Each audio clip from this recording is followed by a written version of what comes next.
Summary ભરશે તો court મારફત જ આવવાનો છે અને ચાર્જશીટ કરશે તો કોર્ટ મારફત આવવાનો એટલે ફરિયાદ થયા પછી તમામ નિર્ણય કોર્ટ મારફત જ માનો કે અમારે તો ભરૂચ જવાનું નથી ત્યાં જઈએ એટલે એફઆઈઆર થાય એવું થોડું ચાલવાનું છે યાર એટલા માટે અમે કહીએ છીએ શાંતિથી રહો અમે બી શાંતિથી તમે સૌ કોઓપરેટ કરીએ છીએ એમાં કઈ તમારે ને અમારે બોલીને કઈ એનો કોઈ નિરાકરણ આવવાનો નથી નહીં તો બરોબર છે મારી એક વિનંતી છે હવે કે હવે ઘરે કરવા જે તમે પૂછી લો એફઆઈઆર હમણાં રદ કરતા હોય તો હમણાં અમે જતા રહીએ અમને તો કોઈ વાંધો અમે તો હમણાં મયતોમાં બધા અમારા પ્રસંગો ગોઠવાયેલા જ છે બરોબર છે હા તમે આટલી બધી મને જીબાજોડી કરો છો બરાબર જે પીઆઈ ને જે પીએસઆઈ મારા પર ખોટી ફરિયાદ કરી છે મારા સમેત અમારા 13 આગેવાનો પર અને રાજપાડીમાં તો 70 લોકો પર હવે 70 લોકોને મેં કોર્ટમાં તારીખોમાં કઈ રીતના લઈ જવા એટલા લોકોને મારે કોર્ટમાં લઈને ફરિયાદ કરવાનું એટલા માટે તમે ઘરે જવામાં મને વાંધો નથી તમે પૂછી લો તમારા એ તપાસ અધિકારીને ભાઈ આ એફઆઈઆર ખોટી છે રદ કરવાના છો કે કેમ સમારી ભરી દે તો અમે હમણાં ઘરે જઈએ અંગ્રેજોના શાસનમાં પણ આવી પદયાત્રાઓ પર એફઆઈઆર નથી થઈ આ 4 કામદારોને અમે 30 લાખ રૂપિયા કંપનીમાં જઈને ઉભા રહીને વળતર અપાવ્યું અમારી ભૂલ છે હવે માણસ મરી જાય 10,000 કરોડની કંપની છે તો 30 લાખ આપ્યા એમાં શું વાંધો છે અને કંપની વાળો બિચારો તો રાજી ખુશી આપ્યા છે તો એમાં બિચારા એફઆઈઆર બી પોતે પીએસઆઈ અરજદાર બને છે તો આટલી તો કેવી પોલીસની મજબૂરી છે કે પીઆઈ અરજદાર બને પીએસઆઈ અરજદાર બને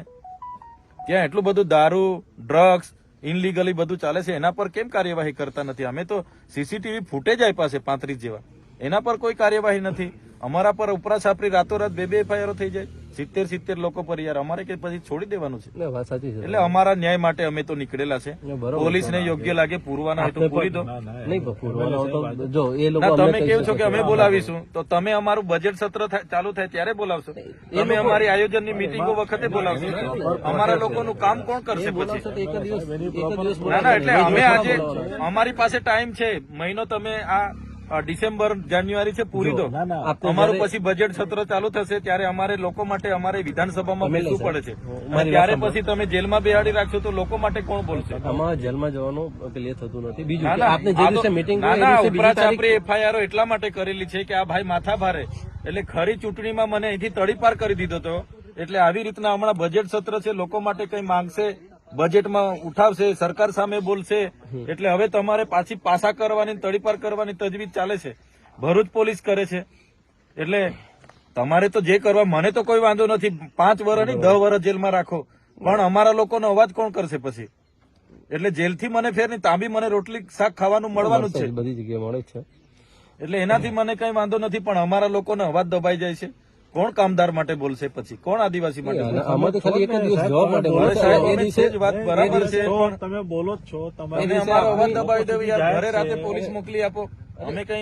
અમે કઈ આ વિસ્તારમાં ધારાસભ્ય છે યાર અમે કઈ માથાભારે અસામાજિક તત્વ છે કે રાતે પોલીસ પેરોલ મૂકી દો હવે આ નીકળ્યા તો ઘરમાંથી નીકળે ના તો તમે જોઈ લો કેટલી આ 20 ગાડીઓ નજીવા કેસમાં કાલે ઉઠીને ગયા કેસમાં તમે આવ્યા હતા 50 ગાડીઓ લઈને આખો માર્ચ કરીને મોરચો લઈને તો આ લોકો બી ભરૂચ વાળા આવશે એના કરતા આજે જ અમને હાજર થઈ કરી દો પણ આમાં તો જે દિવસે નોટિસ આપશે તમને એ દિવસે તમે કદાચ હાજર રહી શકે કે મીટિંગ છે તો બીજી તારીખ કાલે ઉઠીને અમારા હમણાં આયોજનોના કામો ચાલુ થવાના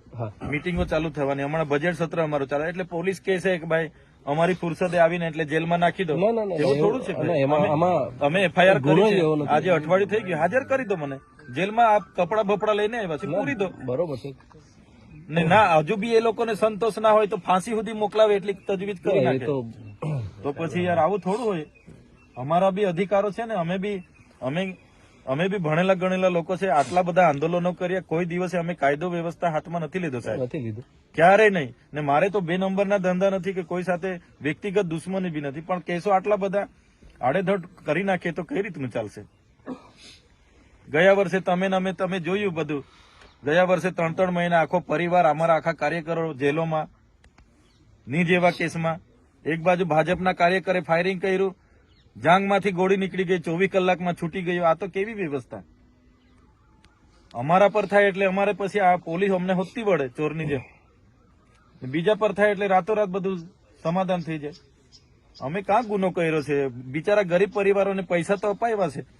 એમાં થોડી આવી કંપની વાળો ફરિયાદ કરતો તો અમને થતું કે અમારી ભૂલ થઈ.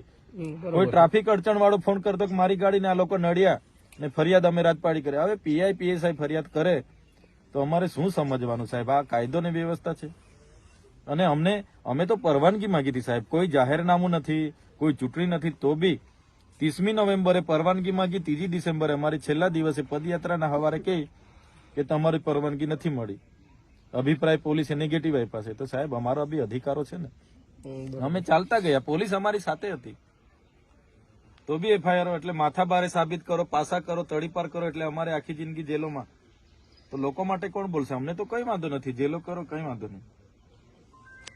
એટલે તમે ત્યાં વાત કરી લો, અમે ત્યાં જઈએ છીએ હાજર વાત થઈ. કરી લીધી છે સાહેબ આપણા એસપી સાહેબ ને બીકો એમના જોડે નર્મદા પોલીસ સાહેબ જોડે SP સાહેબ જોડે પણ વાત સહકાર આપે. ભરૂચ પોલીસ નો મામલો છે, આપણે શું કરવા જીબાજોડી કરીએ છીએ? જો અમારા માટે બધું સરખું છે, આખું નહીં તો ગુજરાતમાં સરખું અમારે છે, પોસ્ટિંગ પણ તમારે કેવાથી પેલા થોડા એફઆઈઆર રદ કરવાના. એ તો અમે રદ ના કરી હા, તો શકીએ. જવા કોર્ટ દો ને, સિવાય કોઈ અમને રદ અમારા નહીં કરી વકીલો શકે. બધા રાહ જોઈએ છે. કોર્ટ સિવાય કોઈ રદ નહીં કરી શકે, હું આપને કહું. ના, કોર્ટની પ્રોસેસ તો અમે કરવાના છે કે જેટલી એફઆઈઆર થાય કોર્ટમાં જ અમારે કર્યા કરવાની.